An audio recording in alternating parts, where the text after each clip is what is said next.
selepas satu mesyuarat peringkat tinggi antara Menteri Luar Syria, Assad Al-Shaibani dan Ketua Mossad Israel, Roman Goldman. Syria dan Israel dilaporkan telah bersetuju untuk menubuhkan satu mekanisme penyah konflik keselamatan bersama antara Syria, Turki dan Israel. Mekanisme ini akan beroperasi di bawah pengawasan Amerika Syarikat dan Jordan dan telah dipersetujui semasa Al-Shaibani berada di ibu negara Jordan, Amman. Duta Amerika Syarikat ke Turki dan utusan khas ke Syria, Tom Barrick, yang telah mengkritik hebat serangan Israel ke atas pangkalan udara Abu al-Duhur. Beliau juga turut serta dalam mesyuarat tersebut. Baiklah, untuk maklumat lanjut, kita kini bersama Omar Al-Mukhtar, seorang wartawan dan pembikin filem Syria. Omar, saya tahu ini masih lagi laporan buat masa ini. Tetapi mari kita bincangkan tentang mekanisme ini, Syria, Turki dan Israel. Apa sebenarnya yang akan berubah di lapangan? Terima kasih kerana menjemput saya. Sebenarnya semuanya bergantung kepada penerimaan Israel terhadap mekanisme seperti ini. Kerana Syria telah menawarkan beberapa kali sebelum ini menawarkan kepada Israel untuk mematuhi Perjanjian 1974 atau sekurang-kurangnya versi yang diperbaharui, dan Syria akan mematuhinya. Menyatakan perkara yang sama kepada Israel. Tetapi para pemimpin Israel pada ketika ini, mereka masih mengelak daripada perjanjian seperti itu kerana kepercayaan masih belum wujud antara kedua-dua negara. Malangnya, serangan Israel juga telah meletakkan sebarang perbincangan masa depan mengenai keamanan atau apa sahaja yang mungkin terhasil daripada perjanjian seperti itu dalam risiko.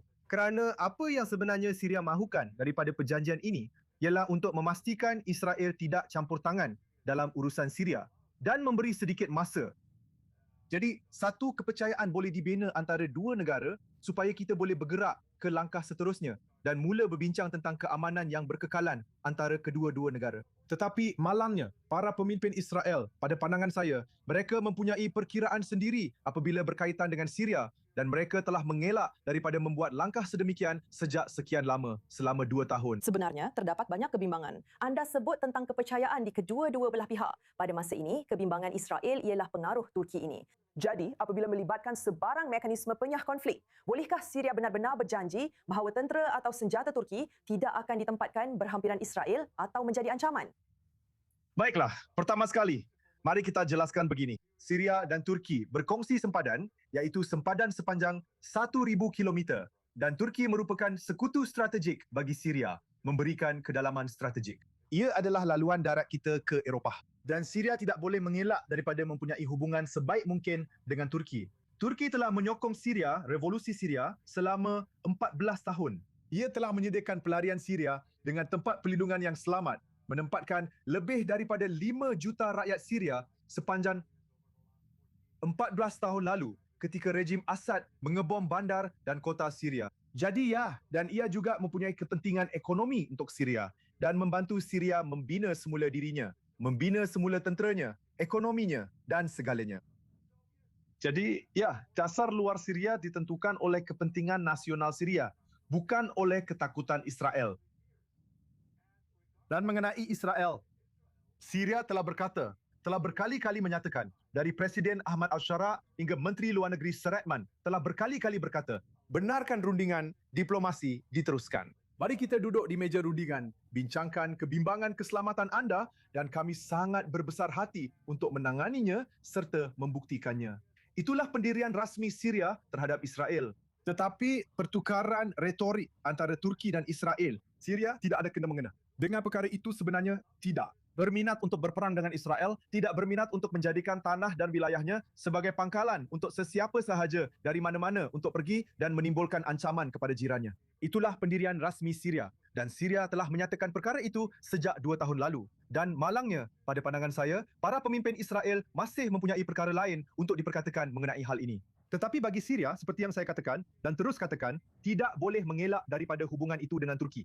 Turki adalah sekutu strategik bagi Syria. Hubungan ini akan terus kekal. Ia tiada kaitan dengan Israel. Jika Israel mempunyai sebarang kebimbangan keselamatan pada ketika ini, apa yang mereka perlu lakukan hanyalah duduk berbincang dengan delegasi Syria, menangani kebimbangan ini secara langsung.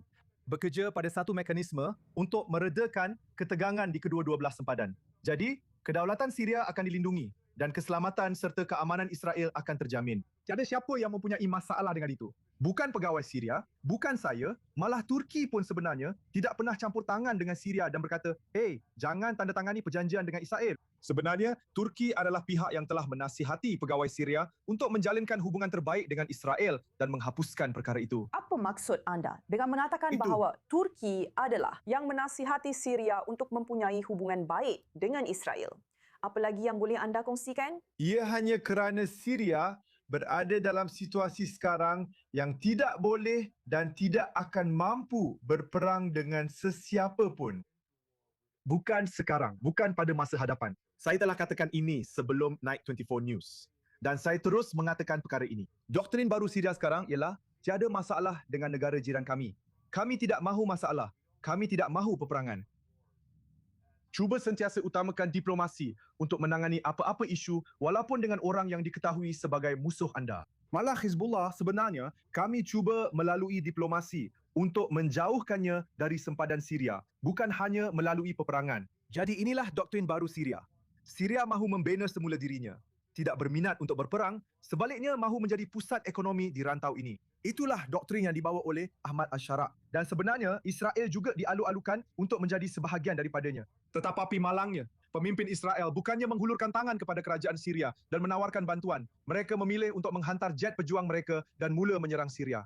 Inilah masalahnya. Baiklah, kita perlu tunggu dan lihat apa yang akan berlaku daripada mekanisme penyah konflik yang baru dilaporkan ini. Omar Al-Mukhtar, sangat gembira dapat bersama anda dan mendengar pandangan anda tentang perkara ini. Saya hargainya. Terima kasih.